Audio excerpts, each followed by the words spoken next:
So, welcome to Biscayne Stories, where neighbors meet neighbors. Today, we're talking to Mariel Ramirez and Olivia Almeida. They are in charge of the Key Biscayne Marketplace Green Emission, and we're going to learn all about that. So, for those that don't know what the Key Biscayne Marketplace is, can you tell us a little bit about it? So, the Key Biscayne Marketplace is a place for young entrepreneurs to have the opportunity to create and sell their products in an environment made for that. Exactly.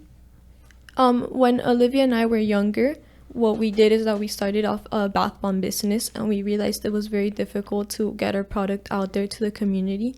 So we wanted to be able to do that, and we would look for different ways. So the fair is just basically, like Olivia said, an environment where kids like us when we were younger can go and sell their product like that to their community.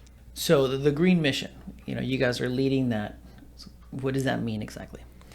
So what the Green Mission is, it's basically we're making the fair more sustainable. So we're making children in their businesses aware of the packagings they use. For example, not using plastic wrappings and other things like decorations in their stands. They can't use plastic flyers or maybe reusable bags and things like that.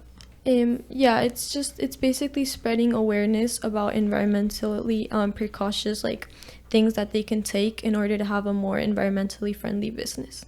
So, how did it all start? We started to think about sustainability.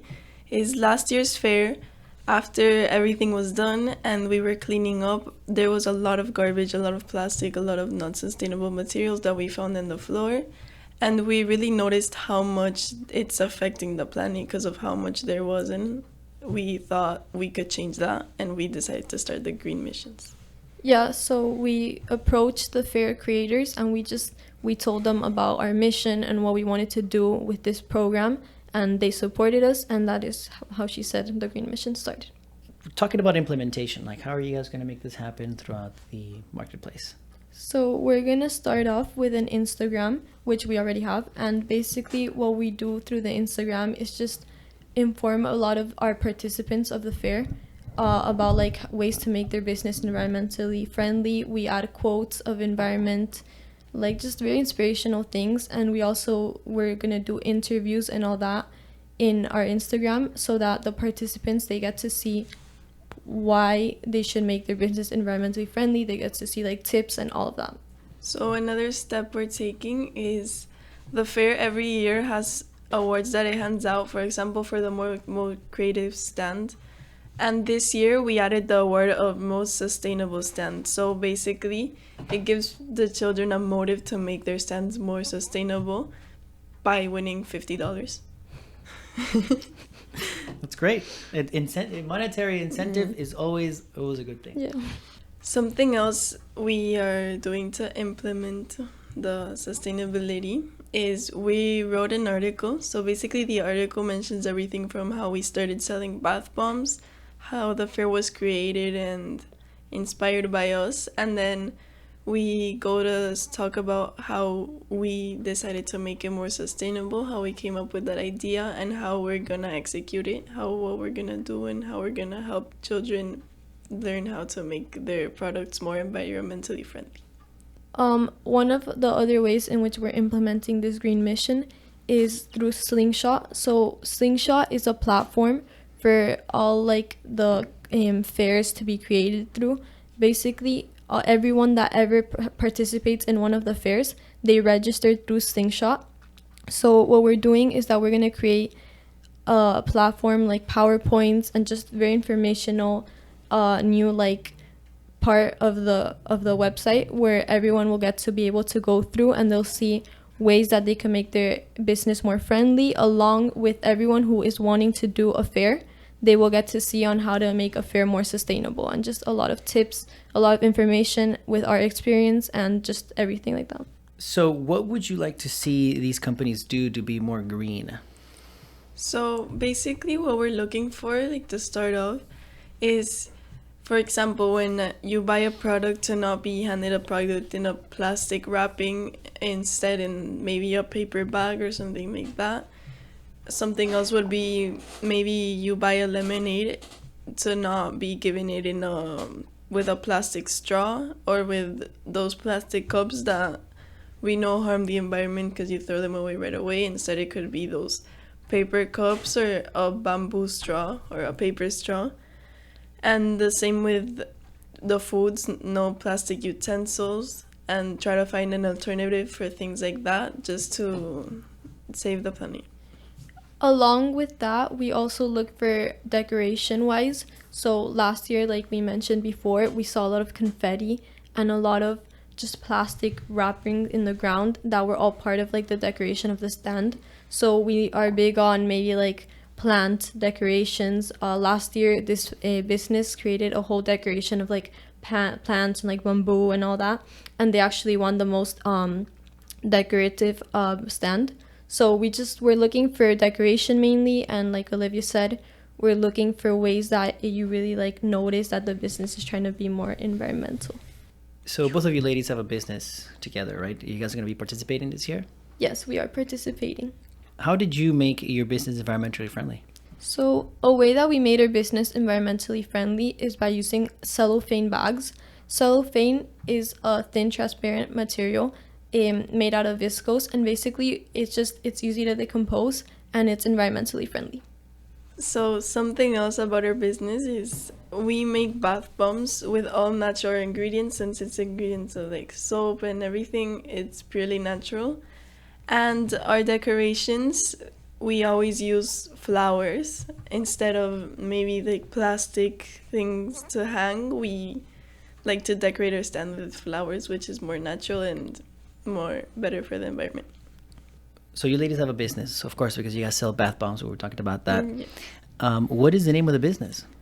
So the name of the business is the Charm Bath Fizzers, like referring to our bath bombs that our business is mainly based on. Over the years, well, we started off with bath bombs, but now we also have soaps and scrubs. So I'm curious. I don't know how you make bath bombs or soap. I mean, I use those. I mean, I don't use bath bombs, but I use soap, and I don't know what goes into it. What do you guys put in your soap? How do you guys make it? So what we do with the soaps is more like we personalize it, make it prettier for people to want to buy and use. So it's this natural soap melts that come, and we cut it up, we put it in the microwave, and then we try to change up the design by putting flowers, colors, and things like that, and then make it into pretty soaps that everyone loves to buy. So our product of bath bombs is something that we've been perfecting over the years. We finally came up with a perfect formula, and it is baking soda, citric acid, essential oils, and the most important part is the witch hazel, which is what kind of keeps the bath bomb together, like hard until it reacts with water. And we just mold it together, and then after like a good 3 hours, we let it sit, and it's perfectly fine. Okay, so lastly we have the hand scrubs, which are made with Epsom salts, natural oils, and glycerin, and all that mixed together makes a very nice hand scrub that you put it and it leaves your skin super soft.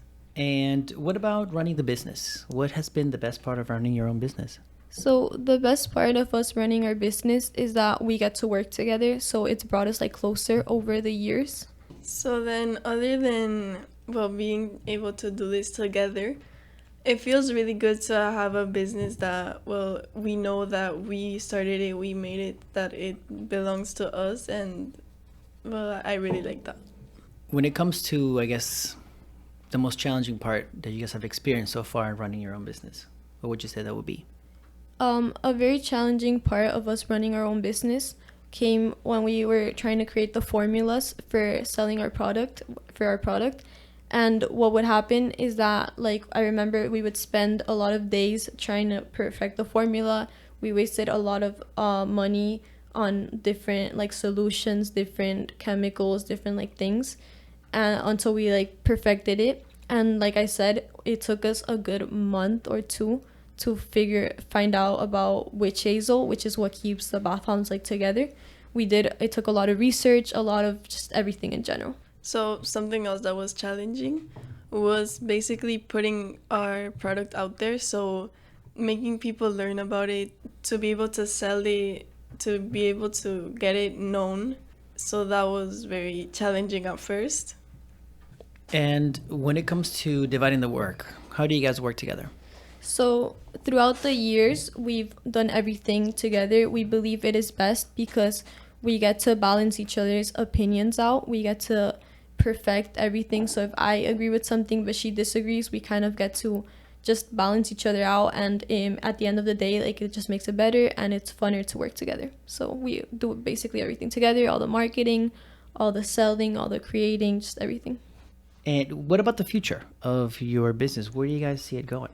So we created this product for us to serve as an experience. We got to learn how to make a product, how to sell it, all the marketing, and it really will give us a huge advantage in the future of our lives.